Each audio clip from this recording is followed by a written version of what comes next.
Hey everybody. So the stock market's been volatile lately, but it didn't take long for the media and the liberals to blame Trump for a bad economy. So Biden takes 4 full years filled with terrible decisions to dig the hole we're in, and you think Trump's going to get us out of this hole in less than 2 months? Patience. I'm going to tell you the problem with a simple analogy. Say you have 2 sticks of dynamite. One's got a 5-inch fuse and one is a 10-inch fuse, and you light both of them.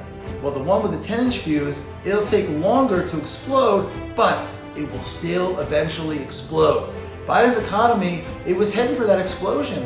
Whether it was recession or maybe a depression if he had been reelected, the worst inflation in over 40 years we had under him. Remember that. Over 7% mortgage rates, rising unemployment. So what did he do? He kept printing money, borrowing money, giving money away. In other words, he kept refilling the money well in order to lengthen that fuse, postpone that explosion. People weren't financially able to deal with this crazy inflation, the sky-high housing costs. Biden was like Bernie Madoff. Bernie Madoff was the largest Ponzi scheme in history. The only thing preventing Madoff's scam from blowing up or exploding earlier was to keep getting money, or you could say printing money, from the new investors to pay off the old investors. And once that money well dried up, that was it. It exploded. So how does the media not see this? Or do they not want to? Or are they intentionally misleading Americans? Or maybe they're just not very smart. So let's go back to 2020, at the beginning of COVID. Trump had to do a stimulus. Nobody was going to work. Nobody was making any money. It was completely unknown territory. We didn't have an idea. He had to do PPP to help small businesses pay the employees. But in January 2021, by the time Biden took over, we were not in the unknown. The vaccine was rolling out. The economy was reopening. People had saved so much money because they couldn't spend any.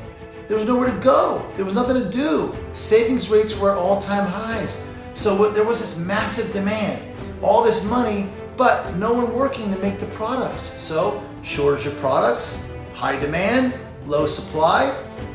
That's inflation. If you go to buy that new boat and there's only 10 of them available, but there's 100 buyers for those 10 boats, what do you think is going to happen? Price is going to go up. It happened with all goods. So what's the answer? Stop. Let things balance out. Biden didn't need to print anymore, but he did. Stimulus after stimulus after stimulus. I mean, a family of 4 during that time getting $8,400 as long as they weren't making over $250,000 a year, that same family was entitled to have $40,000 of student loans forgiven? Again, they make $250,000 a year? Then there was the Inflation Reduction Act. What a joke. Wasted money, and a lot of it, going into the economy. It should have been called the Inflation Accelerator Act. In fact, we should change that name. The only thing it did to help the average person was it gave them discounts and tax credits if they bought solar or green energy products. So they can invest a lot of money, where they're going to get it I have no idea, to buy solar panels, for example. And eventually, they would hit that break-even point and the cost would go down. Well, that break-even point, it was like 10.3 years. That's not going to help them now. That was their big Inflation Reduction Act. And look it up if you don't believe me, a 10-year break-even point. Okay, so Trump is now fixing the problem, and it's deep, 4 years deep, it's thick. He's pulling back the free money, the entitlements. He's getting rid of the freebies to illegal immigrants and eliminating illegal immigration. He's draining the swamp in Washington. He's not printing all this money. He's doing the reverse. But the sudden halting of these funds, it'll increase the chances of a recession. It will. Unemployment's going to go up. All those terminated federal workers that we didn't need. But we don't have a choice. Short-term pain, long-term gain. Where and how was this going to end? What was the plan?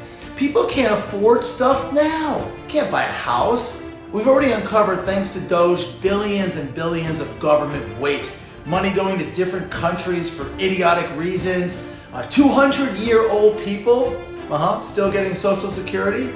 I mean, you've heard all of this. You've read about this. Don't turn a blind eye. It's the truth.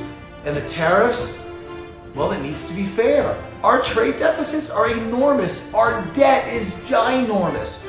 Again, where is the end? Do you want the USA to be bankrupt one day? Of course not. We want it to be strong in every way for our kids, our grandkids. Remember, the stock market It's a long-term play. Over time, it's always done one thing: go up. Gotta have patience. And also stock prices, they react based on where the economy will be in 12 to 18 months, not now. So don't try and time it. It's policies we put in place now and how they'll affect the future that means something. But something has to be done. I mean, we're out of options, and I'll tell you, thank God we have just the president to do it at just the nick of time. We should all be thankful. Have patience. 4 years of bad decisions, it takes time to correct. Time for blunt honesty, transparency, a change. The days of lengthening that fuse, they're over. God bless America. Thank you.